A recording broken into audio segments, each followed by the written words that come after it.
Mohammad role model थे।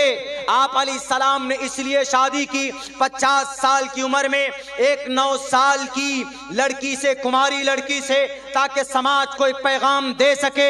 ए समाज के लोगों, अगर तुमको कभी जरूरत पड़ जाए, अगर समाज में किसी लड़की को या लड़के को, अगर कोई लड़की है 9 साल की उम्र की है यानी बालिग है, हमारे भारत के अंदर 12 साल की उम्र में शरीयत में उम्र रखी गई है कि हमारे इस एरिया के अंदर शरीयत इस्लाम में 12 साल की उम्र में बालिगा हो जाती है बच्चियां। यानी अगर कोई 50 साल का मर्द अगर बालिगा बच्ची से शादी करना चाहे तो इस्लाम में ममानियत नहीं है। अलबत्ता वो अलग बात है कि भारत के संविधान के अंदर उसका प्रावधान नहीं। भारत के संविधान में 18 साल की उम्र की लड़की कम से कम हो और 21 साल का कम से कम लड़का हो, शादी कर सकता। लेकिन अब तो जनाब इसके ऊपर ऐसा कानून आ गया, इर्तिदाद से भी ज्यादा खतरनाक। मुर्तद में तो चलिए इतना है कि समाज के सामने शादी कर ली, अल्लाह की नजर में तो काबिल जुर्म वो भी है, समाज के अंदर उससे भी गलत पैगाम जाता है। लेकिन जो सेक्युलर माइंड के लोग होते वो इतना कह के बच सकते, अरे शादी तो कर ली ना, कोर्ट मैरिज कर ली ना, हो गया ना। लेकिन इससे भी ज्यादा खतरनाक चीज क्या है? इससे ज्यादा खतरनाक चीज ये है कि 21 बरस का लड़का, 18 बरस की लड़की बिना निकाह किए हुए एक फॉर्म भरकर जो रिलेशनशिप में रहते हैं जिसमें निकाह भी नहीं होता, वो और ज्यादा खतरनाक है। यूसीसी में यूनिफॉर्म सिविल कोड में एक कानून ये भी निकाला, आपके बिहार में नहीं है, हमारे बिहार में नहीं है, लेकिन उत्तराखंड में लागू कर दिया पुष्कर धामी ने। लेकिन पूरे बिहार के अंदर में सेंट्रल गवर्नमेंट इसको लाना चाहती। क्या? एक जवान लड़का है 21 साल का, एक जवान लड़की है 18 साल की, वो चाहे तो बिना शादी के मियां बीवी की तरह रह सकते। बताइए कितना खतरनाक कदम है। ज्यादा कॉमन, ज्यादा वो हो गए ना ये लोग, ज्यादा सेक्युलर हो गए। बस यही वाकया बताकर मैं अपनी जगह लेता हूं, क्योंकि हिम्मत बहुत ज्यादा बोलने की नहीं है। हजरत वाला तशरीफ फरमाए, बस मैं यही वाकया समझा कर आपके सामने में अपनी जगह लूंगा। बहुत खतरनाक है। अगर किसी को अपनी नफ्सानी ये शहवत को अगर मुकम्मल करना हो, पूरा करना हो, तो अल्लाह के नबी क्या फरमाते हैं? अल्लाह के नबी फरमाते हैं कि निकाह करो। मनिस्तात मिनकुमुल बाअत फल्यतज़व्वज फइन्नहु अग़ज़्ज़ु लिलबसरि व अहसनु लिलफरजि वमन लम यस्तति फअलैहि बिस्सौम फइन्नहु लहु विजाउन। रवाहुल बुखारी। अल्लाह के नबी अलैहिस्सलातु वस्सलाम फरमाते, जनाब मोहम्मद रसूलुल्लाह ने फरमाया कि तुम में से अगर कोई आदमी समाज के अंदर में इस काबिल है कि वह खर्च को बर्दाश्त कर सकता है, उसको चाहिए। जो लोग जाने वाले जाने दीजिए, बहुत कीमती बातें समझा रहा हूँ, जाने दीजिए उनको, आप लोग बैठे रहिए। मुझे कोई 3 बजे भी टाइम दे दे, 10 आदमी भी बैठा हुआ हो, मेरी आदत यह है कि अगर 10 आदमी भी गौर से सुनने वाला है तो मैं तुलुए आफ्ताब तक बात कर सकता हूँ। मेरी ये कभी भी मंशा नहीं होती कि आप हमको शुरू में दे दीजिए, मजमा बहुत भरा होगा तो खूब हम बात करेंगे। आप बैठिए, 10 ही आदमी बैठिए, लेकिन अगर आपके अंदर सुनने की तलब है तो मुझ में बोलने की भी कुव्वत ऊपर वाला डालता रहेगा। तो बहुत कीमती बात बता रहा हूँ। समाज के अंदर में जो ये सरकारें जो कवानीन ला रहे हैं ना, या आपके इर्तिदाद को आसान कर रहे हैं, इसको समझने की जरूरत है कुरान और हदीस की रोशनी में। तो अल्लाह के नबी ने फरमाया कि अगर समाज के अंदर में बेहतर सोसाइटी बनाना हो तो ये 21 साल का लड़का 18 साल की लड़की से लिव इन रिलेशन नहीं, बल्कि शादी करो। फल्यतज़व्वज, शादी करोगे, फइन्नहु अग़ज़्ज़ु लिलबसर, तुम्हारी निकाह की भी हिफाजत होगी, व अहसनु लिलफरज, तुम्हारी शर्मगाह की भी हिफाजत होगी। और फिर अगर किसी के पास पैसा नहीं है, दौलत नहीं है, वो बीवी का खर्चा बर्दाश्त नहीं करता है, तो मोहम्मद रसूलुल्लाह क्या फरमाते हैं? सेक्स की ताकत को कम करने के लिए, शहवत तो बहुत लोग कम समझते हैं, इनमें से सेक्स समझते हैं ना, शहवत को दूसरे लफ्जों में बोलिए, अंग्रेजी में, सेक्स को कम करने के लिए कोई टॉनिक नहीं। अगर किसी में सेक्स कम है, वो चाहता है कि ये ताकत बढ़ जाए, यानी अगर शहवत कम है, वो बढ़ाना चाहता है, तो टैबलेट्स है, दवाई है, भले उसका कोई साइड इफेक्ट है, खाता है आदमी, हकीम के पास जाता है, बहुत से आदमी कुछ सर्जरी कराते तो वो ताकत बढ़ सकती। लेकिन किसी में कुदरती तौर पर शहवत बहुत ज्यादा है, तो उसको कम करने के लिए कोई टॉनिक नहीं है, कोई गोली, कोई टैबलेट्स नहीं है। उसको कम करने के लिए एक ही ताकत है, एक ही फॉर्मूला है जो हमारे नबी ने बताया, फालैहि बिस्सौम।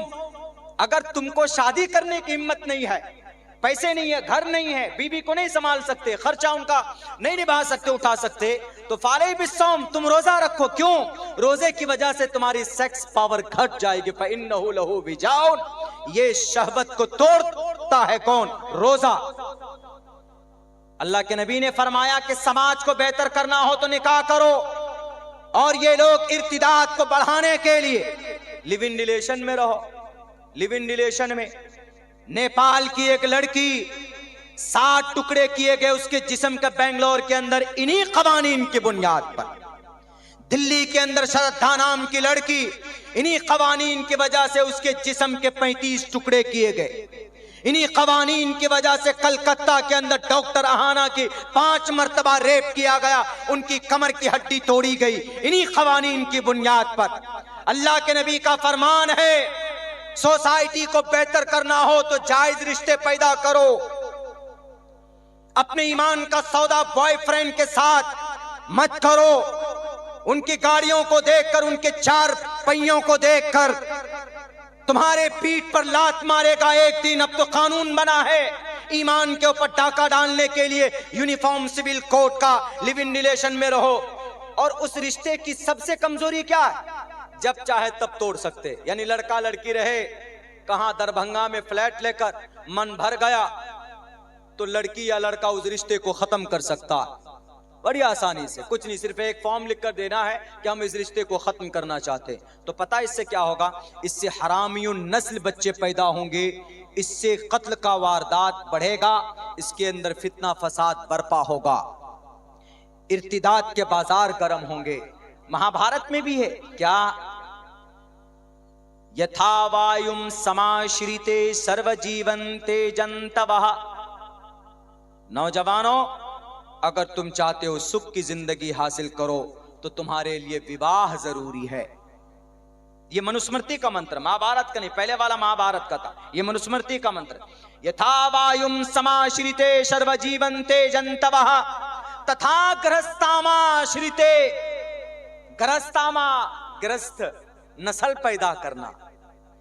गृहस्थ, काश्तकार को गृहस्थ बोलते हैं ना कि हम गृहस्थ हैं। क्यों? क्योंकि फसल पैदा करता है। इसी को संस्कृत में लाया है कि तथा गृहस्थामाश्रिते वर्तन्ते इताराशरामा। क्योंकि शादी से समाज के अंदर उन्नति होती है। मनुस्मृति ने कितनी अच्छी बातें कही है। रामगिरी महाराज साहब और कानून बनाने वाले, आपको अगर कुरान और हदीस समझ में नहीं आता है तो कम से कम अपने शास्त्रों को ही तो पढ़कर देख लिया करो। उसके लिए भी जरूरी है ज्ञान का होना, तालीम का होना। तो मेरे भाइयों, इर्तिदाद से अपने कौम के बच्चों को बचाने के लिए सबसे पहला रास्ता तालीम का है। अपने बच्चों को बुनियादी तालीम दीजिए, अकीदा बतलाइए, तालीम से रोशनास कराइए। इंशाअल्लाह बच्चा आपका तालीम याफ्ता होगा दीन के ताल्लुक से। मॉडर्न नहीं, मॉडर्न बाद में बनाइए, पहले अकीदा समझाइए, ईमान की अहमियत बतलाइए, नबी पाक अलैहिस्सलाम की पाकीज़ा जिंदगी को उनके सामने में रखिए। इंशाअल्लाह वो बच्ची अगर इस्लामिक एतबार से तालीम याफ्ता होंगी तो कभी भी ये गलत कदम नहीं उठाएगी। अल्लाह से दुआ करता हूँ कि अल्लाह तबारक व तआला कहने सुनने से ज़्यादा अमल की तौफीक अता फरमाए। बहुत बहुत शुक्रिया, जज़ाकल्लाह। अस्सलामु अलैकुम व रहमतुल्लाहि व बरकातुहू।